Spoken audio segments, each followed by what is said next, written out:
this week we are going to be making Hungarian meatballs by Boger and smoky fried chickpeas by Aliwax. And we're going to make the recipes together because the meatballs are very involved and the smoky chickpeas are short and sweet.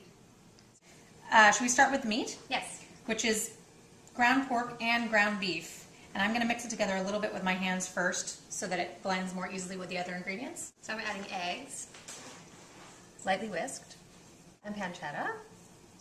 And we have some garlic and parsley and grated Parmesan cheese, coriander, cumin, caraway, red pepper flakes, salt, and pepper. Excellent memory. I had just enough caffeine this morning. And some breadcrumbs. So I tried to mix this up a little bit without working it too much with my hands. You do want to avoid overworking these meatballs because they're so nice and light, and you want to make sure you keep that texture. They're also extremely cold.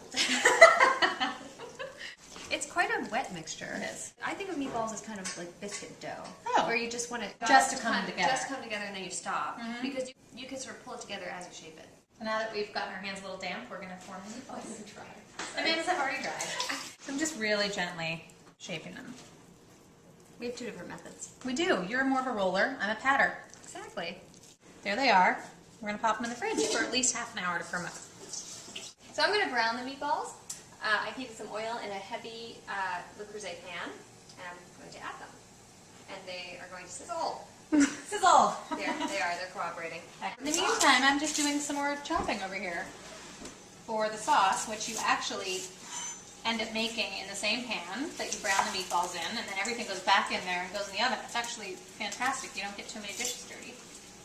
Yeah, Boger likes to chop, but he's very efficient with pans. Yes. You don't want to crowd them. Give them room to do their thing.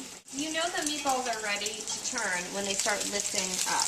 Like when they're stuck, this one's not ready to go. You can see it's not really lifting. This guy lifted right off of its brown side. I'm going to start taking them out as they finish, and then I'll add more. So this recipe calls for Hungarian banana pepper, which is not that easy to find. They're long and skinny, and they're sort of acid green color, and they have a little bit of heat, not too much. So if you can't find one, which you probably won't be able to, you can just use a mild hot pepper like a serrano, which is what we're using. So I'm actually going to use a method that Amanda taught me to cut hot peppers. Take a piece of plastic wrap and sort of mold it around your hand like a little mitten. And you can use that hand to hold the pepper as you cut it so that you're not actually touching the pepper. All right, so we're going to make the sauce. And we're going to start by adding the onion. Mm-hmm. The onions have browned a little bit, so I'm going to add the mushrooms. The mushrooms are browned. I'm going to add the serrano and the garlic. And you just cook those for about 30 seconds until you start to smell them. Next, we're adding 3 kinds of paprika. 3 kinds. This is paprika-licious. We add sweet paprika, Hungarian paprika, smoked paprika, and we're using sweet, not spicy, for that, and then a hot paprika as well. It dries up everything in the pan instantly. It's kind of fun. Yeah. And so, in there we have dried thyme, rosemary, marjoram, and fennel. Another one of the ingredients that we just added is porcini powder, which we couldn't buy as powder, so we just bought dried porcinis and stuck them in a food processor. You could also put them in a spice grinder. And the parsley goes in. Okay. You have to deglaze with a wine. Okay. Ready? Yep. Fun. So the wine is cooked down, and now we're going to add chicken broth and tomatoes. Stewed tomatoes. Yes. It's a little trick so it doesn't splash everywhere. Nice. Catch it with your spoon. So the liquid's coming to a simmer, and Meryl and I are going to drop the meatballs in. Yeah. Ta-da!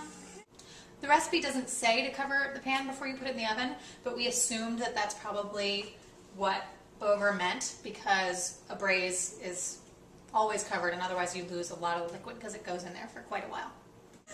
While the meatballs are in the oven, we're going to just make these fried smoky chickpeas or smoky fried chickpeas because they're so easy. Smoky fried. Or smoking fried chickpeas because they're really quick and yeah, they're going to be done in a flash.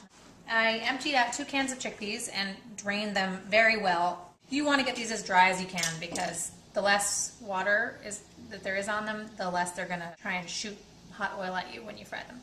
And these are fried with some aromatics, some lemon peel, Some thyme. and some thyme. Right here. And we're actually gonna use both smoked. One's hot, one's sweet. We're gonna use a mixture so that it's not too spicy. I have this olive oil heating. It's a cup of olive oil, and the way you can tell whether it's ready to go is you put in one chickpea, and if it starts to bubble, you're good. So I'm gonna fry these, shallow fry them. This is great. I love shallow frying. I know, you really don't need all that oil in a lot of circumstances. Yeah, it doesn't make a big mess. Nope. You don't feel like you're like wasting oil. Yeah. Do be careful because they will spit a little bit, especially in the beginning. After you get the chickpeas in, you very carefully add about half of the lemon zest and half of the thyme. You're going to use the rest for the second round. I'm going to slice garlic, which we're going to add to the oil after the chickpeas are fried, so they'll become like little garlic chips. Okay, so this first batch looks like it's about done. You can see that they're nice and crispy looking and evenly browned. And see the lemon sort of lightly colored. There's one little guy in there, I don't know if you saw him. Oh, thank you. A rogue. Garbanzo. I love the word Going rogue. So in goes the garlic. So we turned the heat down a little bit when we added the garlic because we really don't want it to burn. As you said, they cook a little bit after you take them out. So Yeah, should so we like call this them? little guy I think is, yeah, perfect. I like it when it's a little crisp and a little chewy. Because you still get that fresh garlic taste. Yeah. The recipe calls for 3 teaspoons, 1 tablespoon of smoked paprika. And we're going to use half and half spicy and sweet. Ooh, those look nice. They smell really good. Yum. And you want to salt them pretty generously. It's really good. Delicious. So the meatballs are out of the oven and are gorgeous, and they smell divine. Yum. Especially your chickpeas. So Bogert very wisely instructs you to use some of the hot sauce to temper this half cup of sour cream that you're going to be then adding back to the dish. In this situation, being overly safe is not a bad thing. And then the part where you hold your breath and hope for the best, Yeah. add it back in. It's kind of hard, yeah, to mix it in. You just have to be gentle and swirl it around.